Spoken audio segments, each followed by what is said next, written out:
Recipient സൈഡിൽ നിന്ന് നമ്മൾ ഡിസ്ചാർജ് ചെയ്ത് പോയാൽ they have to be careful. അപ്പൊ ആദ്യത്തെ ഒരു 1 മന്തിന്റെ 2 മന്ത്സിന് അടുത്താണ് 1 മന്ത്, ചില ആൾക്കാർക്ക് 2 മന്ത് അവര് തൊട്ടടുത്ത് ദേ ഹാവ് ടു സ്റ്റേ എന്ന് വെച്ചാൽ ഇടയ്ക്കിടയ്ക്ക് വന്ന് ബ്ലഡ് ടെസ്റ്റുകൾ, ഈ ഇമ്യൂണോസപ്രഷന്റെ മെഡിക്കേഷൻസ് ഒക്കെ അതൊക്കെ നെഫ്രോളജിയിലാണ് ഫോളോ അപ്പ്.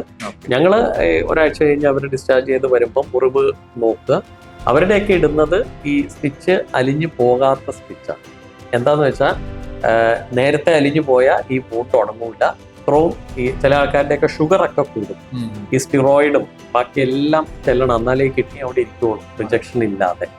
അപ്പൊ അത് റിജക്ഷൻ ഇല്ലാതെ ഇരിക്കുക എന്നുള്ളത് വളരെ ഇമ്പോർട്ടൻ്റ് ആണ് സർജറി കഴിഞ്ഞ്.